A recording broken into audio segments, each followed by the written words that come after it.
Yes, yes, yes. Microphone check 1, 2, 3. We are live, and I owe you a Star Wars stream because, unfortunately, the one that I did on Saturday, where I was previewing, or rather, when I was reviewing the prior episode, episode 7 of Mandalorian, that's down. It's restricted. I shared screen too much with Disney Plus. It's kind of ridiculous, actually, how long they say is ineligible. Not that I'm like sour about it. I know that there were moments where I played like 10-second clips and stuff. You're supposed to, I think, cut away after 7 seconds, and then it's not fair use. I remember reading that somewhere along the way, but they're saying the entire thing was not eligible. I get someone just, whatever, you can't use this guy. Fine. Here's what this is for. This is just to repeat some of the things I thought about last week because it's not necessarily for me. This is for people who want to watch it, who want to know what did Chillmonger think at the time. My grandkids, I'm doing them a terrible disservice if I don't create this video talking about the Mandalorian. They're going to be like, man, what did Papa Chill?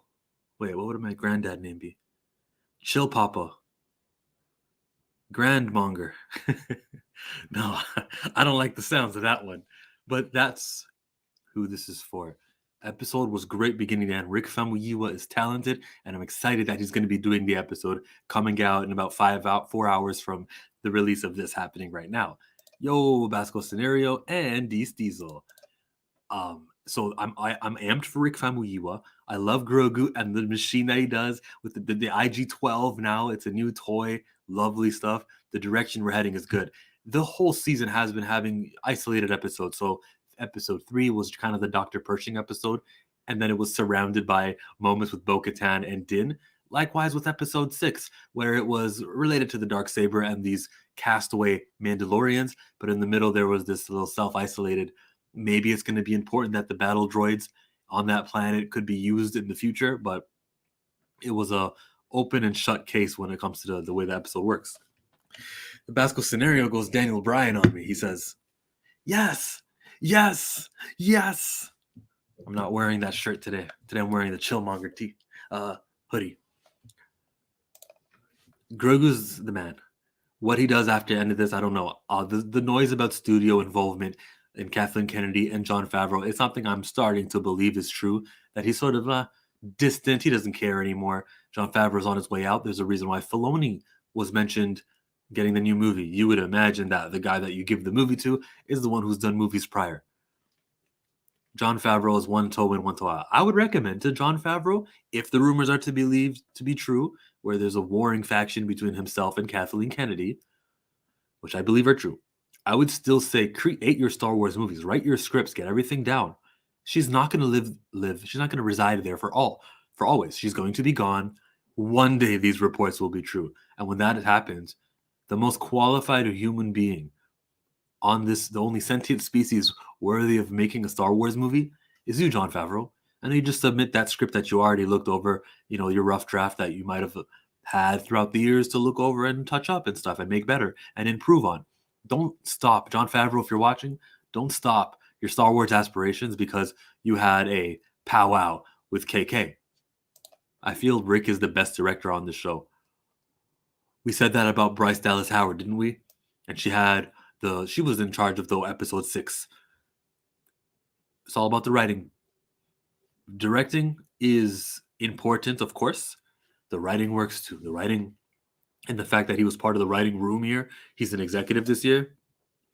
He and Bryce Dallas Howard, I would give him third place behind Favreau and Filoni with my love for this show.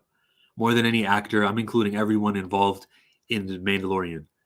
Rick Famuyiwa is number 3. He's bronze.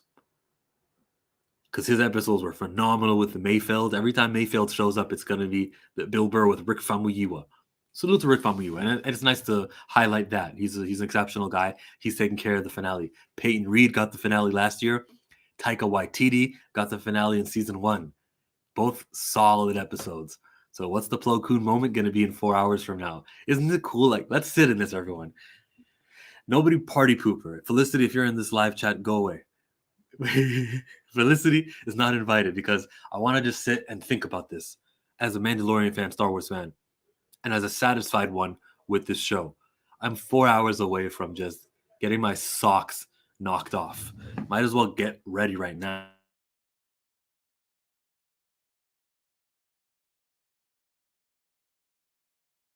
I just knocked off my socks.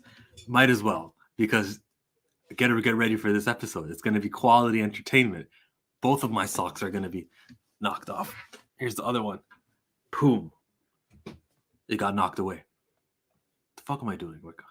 You could late night chillmonger is not the same as the morning on a Saturday chillmonger. But the socks have been knocked off. I'm sitting in this and I'm like celebratory of this event that's going to happen tonight, because the prior two finales really shook things up in a positive way. Made me happy. Made me, I don't know, like made me sit at 3 a.m. and go, I want to share this. I want to be in a cinema with others around me, or we go to the one next to you, whoever's watching the movie with you, or maybe you're watching with strangers, but you can still be like, oh, what? Like, I'm gonna go all ham. I'm gonna watch all the reaction videos of our favorite YouTubers who record themselves while they watch, and the compilations of, oh, was that so and so? Like this feeling is very nice. And I want to celebrate it because there's more good happening than there is bad happening at Lucasfilm. I dig the shade of Felicity brings to these discussions. She's of course. And the truth, too, because she helped me out when I called the Mythosaur last week. The Mythosaur? It wasn't a Mythosaur yesterday, on Saturday. Maybe there will be a Mythosaur now. Maybe it'll be Luke Skywalker commanding the Mythosaur, taking the Darksaber with the green, and he gets the olive saber. That's why I shouldn't be writing. Who knows what happened? Luke Skywalker, it's gotta be Luke, right? Like, that's the gimmick. They might start the episode with Luke and be like, no, but we also had this in our back pocket. Here's Hondo and Nako. Here is Cad Bane, or Cobb Vanth, both of them. They can all be in this episode. Mandalorians, he's a Mandalorian by Creed. Like, he joined the crew. He was indoctrinated or initiated, I should say, from freaking Boba Fett. And now here comes the excess Mandos.